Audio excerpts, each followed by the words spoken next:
तो आज मैं कंटिन्यू कर रहा हूं क्वेश्चन नंबर 11 से। Okay, a particle shows distance time curve as given in the figure. The maximum instantaneous velocity of the particle is around the point. इधर जो दिया हुआ है वो दिया हुआ है आपको डिस्टेंस, बिल्कुल। इधर जो दिया हुआ है वो है आपको टाइम, ये सेकंड में है, ये मीटर में है, ये दिया हुआ है। और ग्राफ कैसा दिया हुआ है? ग्राफ ऐसा दिया हुआ है,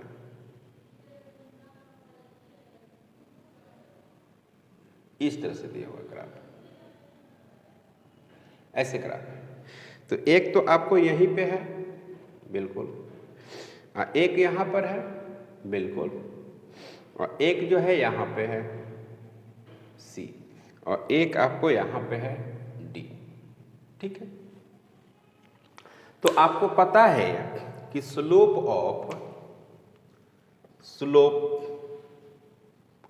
of distance time graph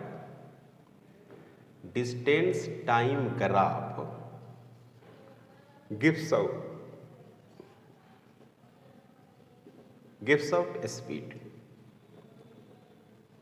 clear? Slope of distance time graph gives out speed देता है। यानी कहने का मतलब ये हुआ कि जहां पे स्लोप ज्यादा होगा वहां पे स्पीड ज्यादा होगा। यानी स्लोप ज्यादा होगी तो स्पीड भी क्या होगी?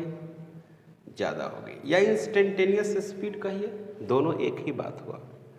ओके, तो यहाँ पे स्लोप तो सबसे कम है, यहाँ पर सबसे कम स्लोप है। टेंजेंट से ड्रॉ करेंगे स्लोप आएगा। टेंजेंट यहाँ पर ड्रॉ करो भाई, तो यहाँ पर देखो स्लोप कुछ आया। फिर यहाँ पर ड्रॉ करिए, यहाँ पर, तो यहाँ पर स्लोप सबसे ज़्यादा आएगा।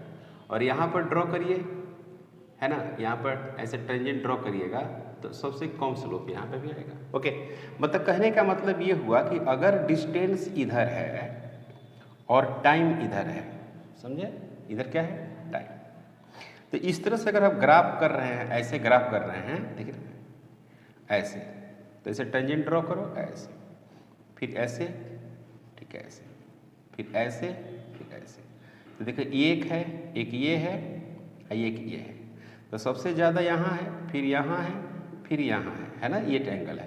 तो θ1 ग्रेटर देन θ2 ग्रेटर देन θ3।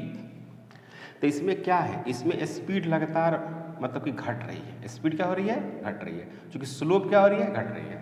तो यहाँ पे सबसे ज़्यादा स्लोप है। टेंजेंट ड्रॉ करेंगे ना ऐसे, तो ये जो वैल्यू मिलेगा θc, और यहाँ पे जो मिल रही है वो है θd, और यहाँ पे जो मिल रही है वो है θb, और यहाँ पर है जो मिल रही है वो θa।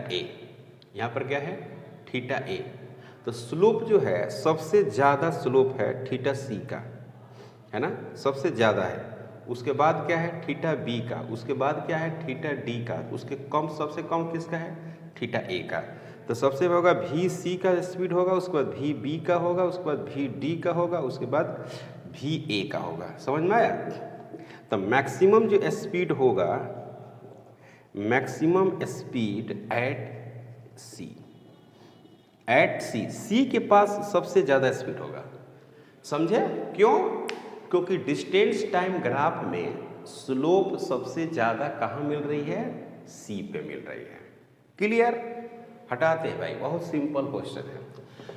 क्वेश्चन नंबर 12 जो है वो भी सिंपल में ही है। अगर आप बात करें तो ये कठिन में नहीं आता है, ये सब सिंपल क्वेश्चन आते हैं, काफ़ी सिंपल होते हैं। इसमें कोई आपको डाउट नहीं होनी चाहिए और कोई डाउट हो भी नहीं सकता है। क्लियर है?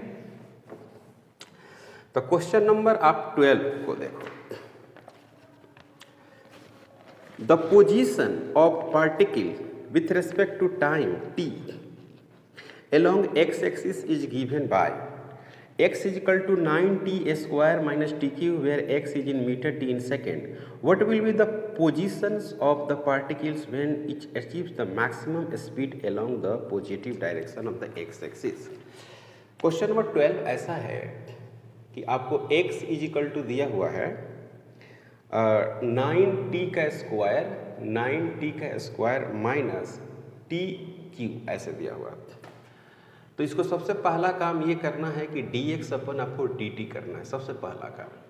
तो ये हो गया 18t माइनस 3t का स्क्वायर। उसके बाद आपको क्या करना है, इसको 18t माइनस 3t का स्क्वायर, इसको क्या करना है, 0। कंडीशन है, यही कंडीशन है मैक्सिमा और मिनिमा का। तो ये हो गया t इजिकल टू आ गया 3 सेकेंड। अब इसी 3 सेकेंड पर हमको डबल डिफ्रेंसिएशन देखना है, तो d2v अपन dt का स्क्वायर, तो ये कितना आ जाएगा, ये निगेटिव आएगा कि नहीं आएगा। इसको डबल डिफ्रेंसिएशन करेंगे, ये भी आया तो इसको डिफ्रेंसिएशन ये हुआ, तो अब इसको डिफ्रेंसिएशन करेंगे तो क्या होगा, लेस देन 0 हो जाएगा। तो नाउ x जो होगा वो मैक्सिमम होगा, सॉरी v जो होगा वो क्या होगा, मैक्सिमम होगा। v होगा maximum at t equal to कितना सेकेंड, 3 सेकेंड। तो आप x का वैल्यू निकालिएगा तो आपको मिलेगा 9 इंटू 3 का स्क्वायर माइनस 3 का क्यूब। तो यहाँ पर लिखिएगा 9 माइनस 3, इसका हो गया 3 का स्क्वायर, तो ये हो गया 3, ये हो गया 9, 27 मीटर आया। सवाल बहुत अच्छा है, सवाल बहुत इंपॉर्टेंट और बहुत अच्छा सवाल है, आप समझिए। ये दिया हुआ है, कह रहा है कि वेलोसिटी मैक्सिमम होगा, तब आपको बताना है कि x का वैल्यू कितना होगा, मैक्सिमम वेलोसिटी पर x का वैल्यू कितना होगा। तो सबसे पहले इसको डिफ्रेंशिएट करके वेलोसिटी निकाल लिए। अब मैक्सिमम का कंडीशन ये है कि इस वेलोसिटी को अब डिफ्रेंशिएट करिए, और डिफ्रेंशिएट करके वहाँ पर 0 कर दीजिए, और 0 करके वहाँ से t का वैल्यू निकाल लीजिए। फिर वेलोसिटी को डबल डिफ्रेंशिएशन करिए, और उस डबल डिफ्रेंशिएशन में इस t का मान को रखिए। अगर लेस देन 0 आ जाता है तो वेलोसिटी मैक्सिमम हो गई। तो अब देखिए भाई, यहाँ पर डबल डिफ्रेंशिएशन जब करिएगा, यहाँ पर सिंगल डिफ्रेंशिएशन ये है, तो डबल डिफ्रेंशिएशन करिएगा तो ये 0 हो जाएगा, और t का 1 हो जाएगा, -6 आ जाएगा, तो लेस देन 0 हुआ ना। तो अब क्या करना है कि अब लिखेंगे कि v मैक्स होगा एट t बराबर 3 सेकेंड, तो उसी पर आपको निकालना है डिस्टेंस। तो पुट कर देंगे वैल्यूज, तो आ जाएगा। क्लियर है, यहाँ तक कोई डाउट नहीं। अब बात करते हैं क्वेश्चन नंबर 12 का। तो देखो भाई, 12 नंबर जो क्वेश्चन है वो क्वेश्चन कठिन नहीं है, सिंपल क्वेश्चन है, बहुत ही सिंपल क्वेश्चन है। लेकिन सिंपल है, लेकिन थोड़ा सा आपको सोचना तो पड़ेगा, क्योंकि नीट का क्वेश्चन है। 13 नंबर में है, uh particles moves along straight line OX, मतलब कि O है और X है, तो इस तरह से स्ट्रेट लाइन ऐसे मूव कर रही है OX, ठीक है। At time t in second, the distance x in meter of the particle from O is given by x equal to 40 plus 12t minus t cube. How long would the particle travel before coming to rest, मतलब कि कितना दूर चलने के बाद particle रुक जाएगी, है ना। तो टी क्यू है, याद रखिएगा क्या है, टी कह रहा है कितना देर चलने के बाद पार्टिकल रुक जाएगी, ये सवाल है। तो देखो भाई, सबसे पहले कि v निकालिए इसका, तो v निकालिएगा तो dx अपन क्या निकलेगा, dx अपन dt से निकलेगा। ओके, dx अपन dt। तो यहाँ पर क्या लिखिएगा, d लिखिएगा, फिर क्या लिखिएगा, dt लिखिएगा, और यहाँ पर क्या लिखिएगा 40 प्लस 12t माइनस t का क्यूब, ऐसे। तो यहाँ पर क्या हो गया, d40 डिवाइडेड बटे dt प्लस 12dt डिवाइडेड बटे क्या, dt माइनस d अपन dt, और यहाँ पर लिखिएगा t के पावर क्यूब। तो ये हो गया 0, और यहाँ पर हो गया क्या 12 माइनस 3t का स्क्वायर। अब यहाँ पर क्या है 12 माइनस 3t का स्क्वायर आ गया। अब कह रहा है कि डिस्टेंस तब बताना है जब पार्टिकल रुक जाए। तो पार्टिकल रुकने का मतलब क्या हुआ, v 0 हो जाएगा। तो 12 माइनस 3t का स्क्वायर इज इक्वल टू 0। तो यहाँ पर हो गया क्या 12 इज इक्वल टू 3t का स्क्वायर, 4 हो गया, t का स्क्वायर इज इक्वल टू 4 होगा, t इज इक्वल टू कितना हो गया 2 सेकेंड हो गया। और इसी 2 सेकेंड पर आपको निकालना है क्या, डिस्टेंस निकालना है। तो यहाँ पर हो गया 40 और यहाँ पर हो गया 12, और यहाँ पर हो गया 2, और यहाँ पर हो गया 2 इंटू 2 इंटू 2। तो ये हो गया आपका 2 दूना 4, 4 दूना 8। तो यहाँ से अगर हम बात करेंगे तो ये हो गया 32, और ये हो गया 24। तो ये हो जाएगा आपको 6, और यहाँ पर हो गया 5। इतना मीटर, और यही होगा आंसर। 56 मीटर आएगा, है ना, 56 मीटर आएगा। क्वेश्चन नंबर जो 14 है, 14 क्वेश्चन, ये बहुत अच्छा क्वेश्चन है। अगर ऐसा क्वेश्चन आता है तो आपको कंफ्यूजन हो सकती है ना।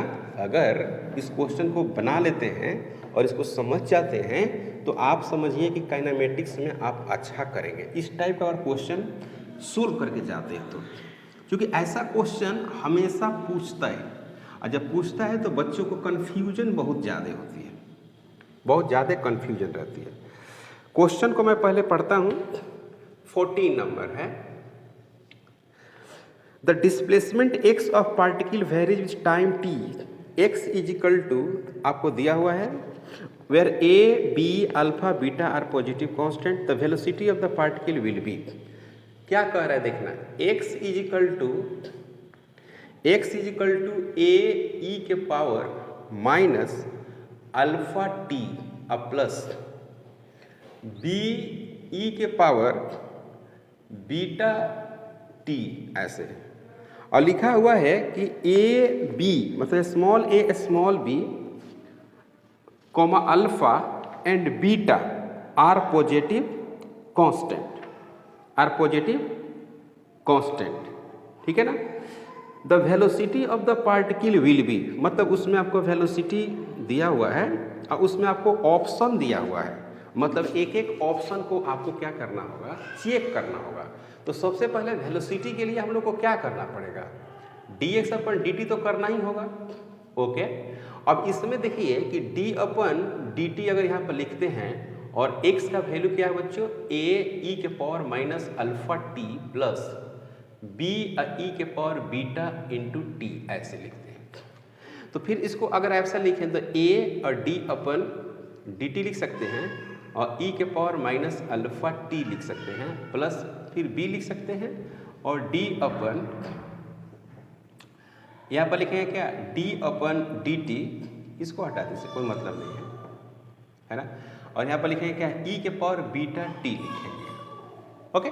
अब इसको सिंपली आप डिफ्रेंशिएट करेंगे तो क्या मिलेगा, a मिलेगा और t का कोफिशिएंट क्या है माइनस अल्फा, तो उसी से डिवाइड हो जाता है। तो e के पावर माइनस अल्फा टी और डिवाइडेड बटे माइनस अल्फा, ठीक है, ओके। यहाँ पर देखिए b होगा e के पावर बीटा इंटू टी हो जाएगा और डिवाइडेड बटे बीटा होगा। इसको एक लाइन और लिख दीजिए, माइनस a और डिवाइडेड बटे अल्फा और e के पावर अल्फा इंटू टी और प्लस b इंटू e के पावर बीटा, e के पावर बीटा इंटू टी और डिवाइडेड बटे क्या होगा, बीटा, ऐसे। ये टाइम है, ये क्या है, टाइम, टाइम है। अब सवाल देखिए क्या कह रहा है, ऑप्शन ए है कि वेलोसिटी विल बी लिखा हुआ है इंडिपेंडेंट ऑफ बीटा, कह रहा है ना कि बीटा पर डिपेंडेंट नहीं कर रहा है वेलोसिटी, ये बिल्कुल गलत है। अगर ये बीटा को चेंज करेंगे, इस बीटा को चेंज करेंगे तो वेलोसिटी में तो चेंज आएगी ना, तो ऑप्शन ए गलत हो गया। ऑप्शन बी में कह रहा है कि drop to zero when alpha बराबर बीटा, कह रहा है कि अल्फा का वैल्यूज बीटा के वैल्यूज के बराबर कर दें तो कह रहा है कि वेलोसिटी जीरो हो जाएगा, बिल्कुल जीरो नहीं होगा। देखिए यहाँ पर अल्फा टी है और यहाँ पर अल्फा टी रख देंगे और यहाँ पर भी अल्फा रख देंगे तो जीरो हो जाएगा, ये नहीं ना होगा भाई, बिल्कुल जीरो नहीं होगा, तो ये भी गलत है। सी में कह रहा है कि go on decreasing with time, कह रहा है ना कि अगर टाइम को हम बढ़ाते हैं तो वेलोसिटी घटेगी। पहला बात, टाइम को बढ़ाएंगे तो ये वैल्यू खूब बढ़ेगा, नीचे वाला वैल्यू, तो नीचे वाला जब वैल्यू बढ़ेगा तो ये पूरा वैल्यू घटेगा, ओके। और यहाँ पर जब टाइम को बढ़ाएंगे तो ये वैल्यू पूरा बढ़ेगा, तो ये वैल्यू पूरा बढ़ रहा है और ये वाला वैल्यू पूरा क्या हो रहा है, घट ही रहा है। तो माइनस वाला वैल्यू घट रहा है और प्लस वाला वैल्यू खूब बढ़ रहा है कि नहीं, है ना भाई। तो ये कह रहा है कि वेलोसिटी घट रही है, घट नहीं रही है, वेलोसिटी बढ़ रही है। क्यों बढ़ रही है कि देखो, इसको जब तुम बढ़ाओगे, टाइम को जब बढ़ाओगे तो ये वाला डिनोमिनेटर क्या होगा, बढ़ेगा। तो डिनोमिनेटर बढ़ेगा तो पूरा क्वांटिटी घटेगी, तो माइनस वाली घट रही है, अब प्लस वाली बढ़ रही है, तो वेलोसिटी बढ़ेगा ना। तो सी भी गलत है। Go on increasing with time, बिल्कुल सही है, मतलब कि इसका डी ऑप्शन सही है। डी में क्या है कि अगर आप टाइम को बढ़ाते हैं तो भी क्या करती है, बढ़ती है। टाइम को बढ़ाएंगे तो ये क्वांटिटी पूरा बढ़ेगी, ओके। ये वाली क्वांटिटी पूरा क्या होगी, घटेगी। तो माइनस वाली घट रही है, प्लस वाली बढ़ रही है, तो फाइनली क्या करेगा, बढ़ेगा।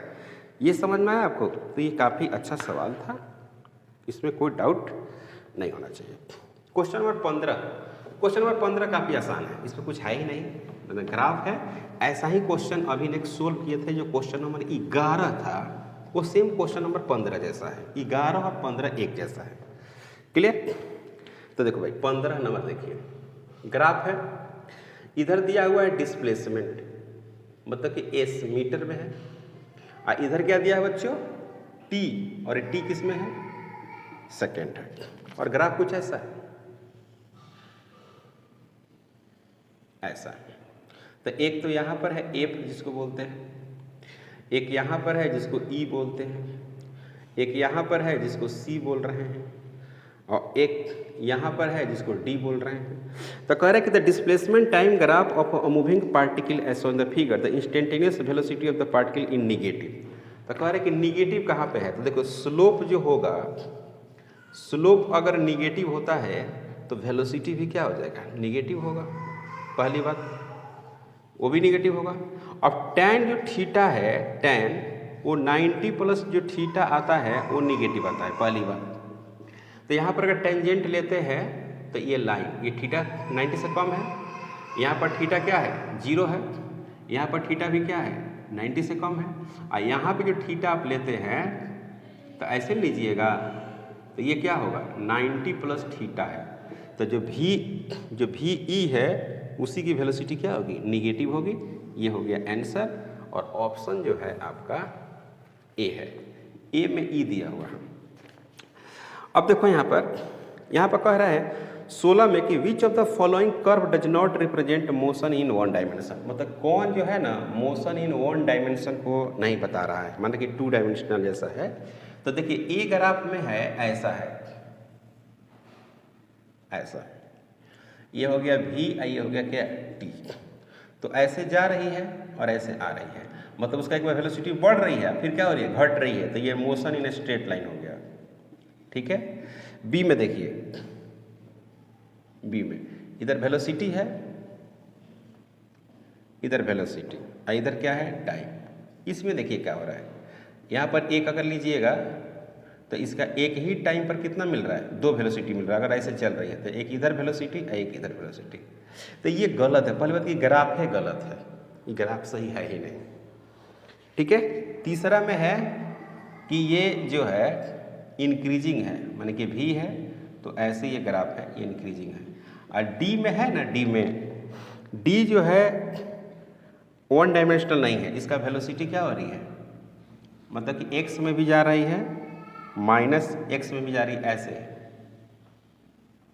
यही आंसर होगा डी, है ना। तो काइनेमेटिक्स वगैरह जब पढ़िएगा, ये भी है, इधर टी है, तो आपको ज़्यादा समझ में आएगा, मतलब कि ऑप्शन डी जो है वो सही है, ओके। अब है क्या, क्वेश्चन नंबर 17। जो क्वेश्चन नंबर 17 है वो बहुत बहुत अच्छा क्वेश्चन है, इसमें कोई डाउट नहीं होनी चाहिए, मतलब कि 17 नंबर जो क्वेश्चन है वो बहुत अच्छा क्वेश्चन है। ये बच्चों के लिए, मतलब कि मेडिकल में अगर पूछता है तो आपको कंफ्यूजन हो सकती है, इसमें नो डाउट। इसमें भी आपको क्या है, डिफरेंशिएशन, डिफरेंशिएशन ही है इसमें। तो question number 17, a particle of unit mass undergoes one dimension motion such that velocity varies according to the time, according to equation दिया हुआ है, Vx equal to beta, Vx equal to beta और x के power -2n ऐसे लिखा हुआ है, ठीक है ना, x के पावर -2n लिखा हुआ है, where beta and n positive constants, माने कॉन्स्टेंट्स है, x are position of particle, acceleration of the particle as a function of x, आपको चाहिए acceleration as the function of X. तो देखो भाई, ये तो पहली बात कि एक्स पर डिपेंड कर रही है, मतलब आप ऐसे भी लिख सकते हैं बीटा और एक्स के पावर क्या 2n, ऐसे भी लिख सकते हैं। अब इसको एक्सेलरेशन आपको लिखना होगा तो क्या लिखेंगे, dv अपन dt ही तो लिखेंगे। तो यहाँ पर लिखेंगे क्या, a equal to D upon dt, ऐसे लिखेंगे। और यहाँ पर लिखेंगे क्या, बीटा लिखेंगे और x के पावर 2n लिखेंगे। ओके, बीटा को बाहर कर देंगे और d अपन dt करेंगे, और यहाँ पर क्या करेंगे, x के पावर 2n करेंगे। अब यहाँ पर देखिए बीटा है, अब माइनस क्या करेंगे, यहाँ पर 2n लिख देंगे, सॉरी n का कोफिशिएंट क्या है, n का कोफिशिएंट -2 है, और इसमें क्या करेंगे, x के पावर में 2n -1 कर देंगे। अब फिर क्या करेंगे, फिर इसका डिफ्रेंसिएशन करेंगे। पहले पावर का कर लिया, अब इसका करेंगे तो क्या होगा, dx अपन dt हो जाएगा, e बन जाएगा। तो यहाँ पर क्या मिला, बीटा मिला, -2 मिला, और x के पावर क्या मिला, 2n -1 मिला, और फिर क्या मिला, v मिला। तो -2 मिला, बीटा मिला, और x के पावर 2n मिला और -1 मिला, और v का जो वैल्यू लिखेंगे वो क्या लिखेंगे, बीटा लिखा और x के पावर -2n लिखा। क्लियर है। तो बीटा इंटू बीटा 2 बीटा का स्क्वायर हो जाएगा, 2 बीटा का स्क्वायर, और x - 2n -1, और फिर क्या होगा, ये जुड़ जाएगा, मतलब कि यहाँ पर -2n हो जाएगा। समझ में आया, हालांकि जुटेगा ये x, एक बार और लिख लीजिए, x के पावर -2n। अब इसको सोल्व करिएगा तो क्या मिलेगा, इसको सोल्व करिएगा तो a इजिकल टू -2 बीटा का स्क्वायर इंटू एक्स के पावर -2n -1 -2n। एक्चुअली क्या है कि यहाँ पर प्लस होगा, प्लस -2n होगा, है ना, क्यों, क्योंकि बेस सेम है तो पावर क्या होता है, जुटता है, तो ये पावर जुट रहा है। तो यहाँ पर क्या हो जाएगा, -2 बीटा का स्क्वायर इंटू एक्स के पावर -2n -1 और -2n। यहाँ पर क्या हो जाएगा, -2 बीटा का स्क्वायर इंटू एक्स, और यहाँ पर हो गया -4n -1। तो यहाँ पर लिख सकते हैं -2 बीटा का स्क्वायर और x के पावर माइनस में लिख सकते हैं 4n + 1, ऐसे भी लिख सकते हैं, है कि नहीं। अब देखिए इसमें ऑप्शन में क्या क्या दिया हुआ है। देखिए एक मिनट, यहाँ पर गलत हो गया है, यहाँ पर जो डिफ्रेंशिएट करेंगे ना तो 2n आएगा ना, यहाँ पर 2n है, n का कोफिशिएंट नहीं, मतलब कि 2n, जैसे n होता है तो n यहाँ पर आ जाता है n - 1, तो 2n - 1 होगा। यानी कहने का मतलब है कि यहाँ पर n होगा, यहाँ पर n, यहाँ पर भी n रखिए, और यहाँ पे आप n रखिए, n रखिए, n, और यहाँ पर हो गया 2n।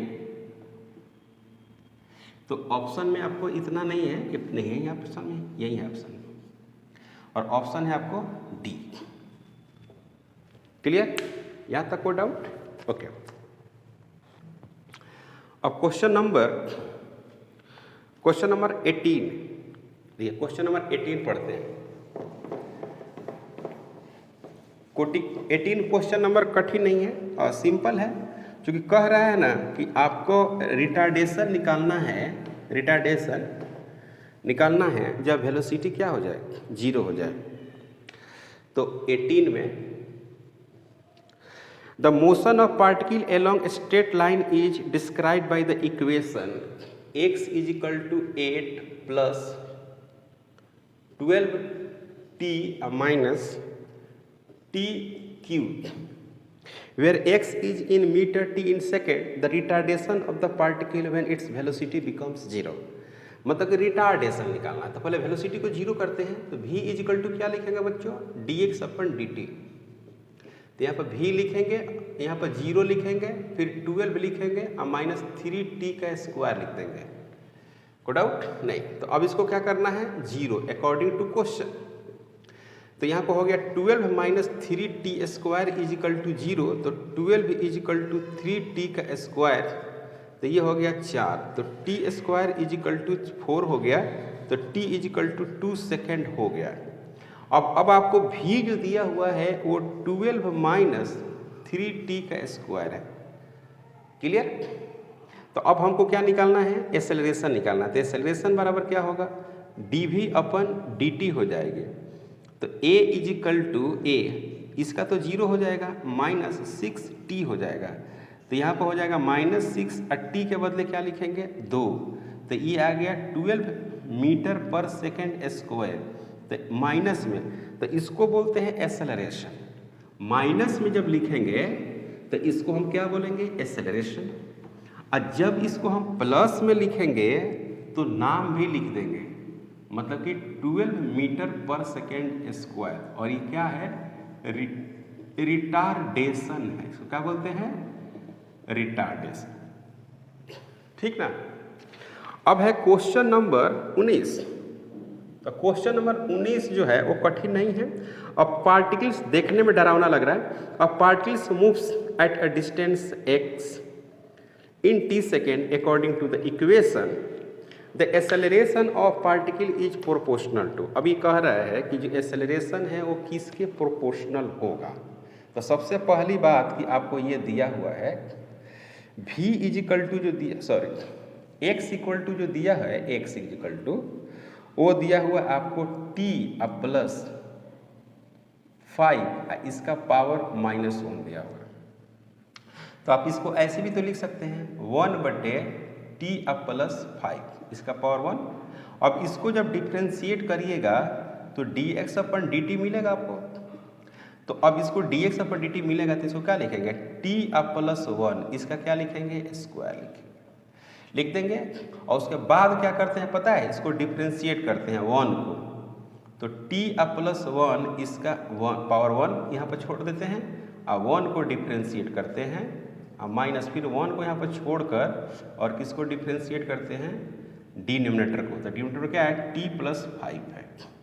तो पहले इसको आप सोल्व करेंगे तो आपको क्या मिलेगा। इसको जैसे सोल्व आप करेंगे तो यहाँ पे रिजल्ट जो आएगा कुछ ऐसा आएगा। सिंपल डिफ्रेंशिएशन है और उसके बाद वैल्यूज को आप सेटअप कर दीजिए, कोई कठिन इसमें नहीं है। तो सबसे पहली बात कि यहाँ तो 0 हो गया ये, यहाँ पर हो गया t का 1 हो गया, t का 1 हो गया, अब प्लस कितना हो गया 0। और यहाँ पर क्या आ गया, t अब प्लस 5 आ गया, इसका स्क्वायर आ गया।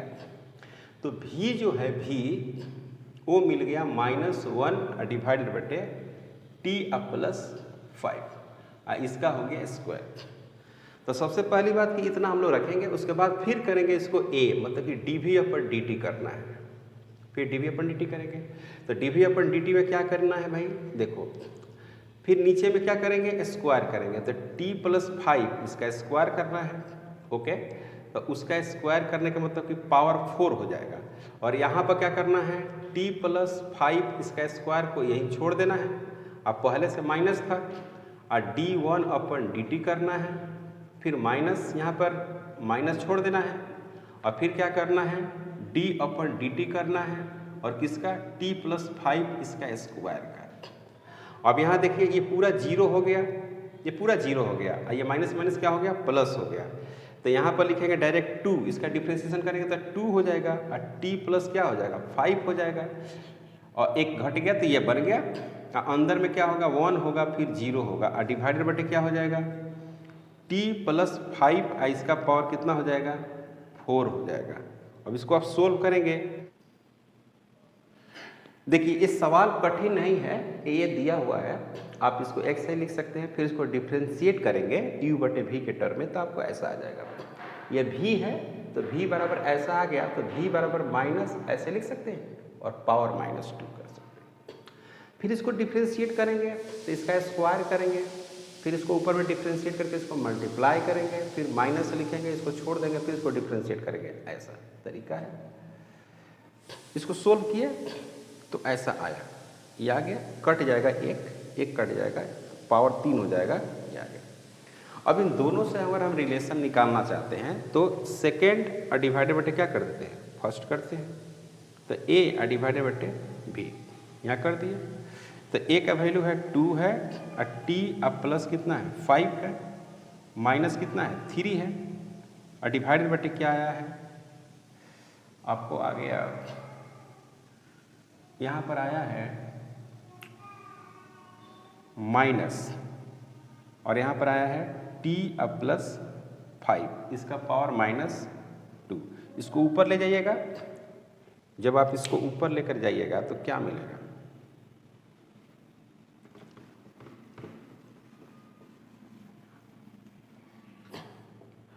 तो इसको ऊपर अगर आप ले जाते हैं तो माइनस में मिल जाएगा, तो a होगा डिवाइडेड बटे v होगा, a और v कितना हो जाएगा यहाँ पर -2 लिखिएगा, और t प्लस 5 इसका पावर -1, यानी a बटे v is equal to -2 divided बटे t अब प्लस 5, ऐसे भी लिख सकते हैं। ओके, अब यहाँ पर देखिए इतना 1 बटे समथिंग बराबर क्या लिखा हुआ है? x लिखा हुआ है, लिखा हुआ कि नहीं x, और यहाँ पर क्या लिखा हुआ है? ये v। अब v बराबर क्या लिखा हुआ है? x के पावर, मतलब कि v बराबर क्या लिखा हुआ है? इतना लिखा हुआ है। तो आप ऐसे लिख सकते हैं, इसी को आप ऐसे लिखेंगे, जैसे यहाँ पर x लिखा हुआ है ना, तो यहाँ पर x लिखिए। कितना बराबर लिख रहे हैं x? तो a जो है a यहाँ पर हो गया -v डिवाइडेड बटे t अब प्लस 5, ये आ गया। तो a इज इक्वल टू क्या हो गया? -v के बदले क्या लिखिएगा? ये लिखिएगा माइनस में, तो माइनस माइनस क्या हो गया? प्लस हो गया। यहाँ पर लिखिएगा 2 और 1 बटे t अब प्लस 5, इसका कितना होगा? क्यूब होगा। तो कहने का मतलब ये हुआ कि ये आपको आ गया कितना, इस तरह से आ गया, यानी a इज इक्वल टू 2 और t प्लस 5 का पावर -3, इसको ऐसे भी लिख सकते हैं 2 और t प्लस 5 -1 और इसका पावर 3, तो आप तो इसको ऐसे भी लिख सकते हैं ना। तो a जो होगा डायरेक्टली से यहाँ पर x लिखेंगे तो x के पावर 3 होगा, और ऐसा ऑप्शन में दिया है क्या? ऐसा ऑप्शन में दिया ही नहीं है ना, तो एरर दिया हुआ है। ये क्या है भाई? एरर है, मतलब कि यहाँ पर एरर है, कहने का मतलब acceleration of the particle is proportional to, तो एक्सेलरेशन इसके पावर है, प्रोपोर्शनल है, तो इसमें एरर है, इसमें कोई सही नहीं है। क्लियर? अब क्वेश्चन नंबर 20 और लास्ट, 20 नंबर में क्वेश्चन काफ़ी अच्छा है, आप देख सकते हैं क्वेश्चन को।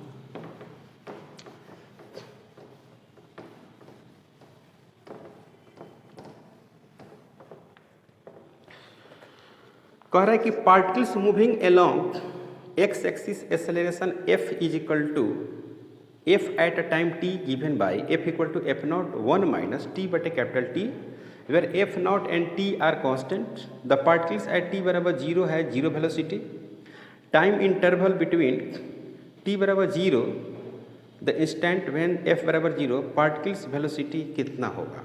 सिंपल है, ऐसा कठिन नहीं है।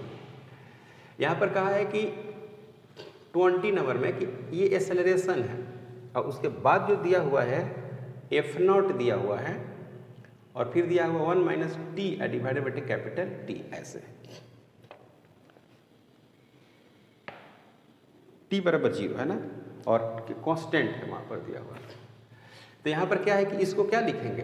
डी अपन डी टी लिख देंगे, क्लियर है। यहाँ पर एफ नॉट लिखेंगे, ये भी क्लियर है।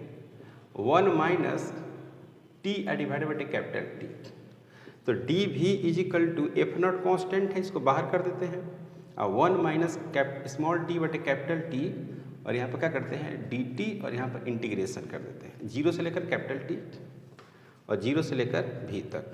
तो ये हो गया भी, ओके, 0 से कहाँ तक? भी तक। यहाँ पर हो गया एफ नॉट, बिल्कुल। यहाँ पर हो गया डी टी 0 से कैपिटल टी माइनस 1 बटे capital T, T D T, और 0 से लेकर कहाँ तक? कैपिटल टी, ऐसे। तो v minus 0 is equal to F not, और यहाँ पर क्या हो गया t 0 से कहाँ तक? कैपिटल टी माइनस 1 बटे टी, और टी स्क्वायर डिवाइडेड बटे 2, 0 से कैपिटल टी। तो यहाँ पर हो गया क्या? F not capital T minus 0 minus 1 बटे कैपिटल टी, यहाँ पर लिखेंगे क्या? T square by 2 minus 0। अब इसको आप सोल्व करेंगे तो क्या मिलेगा?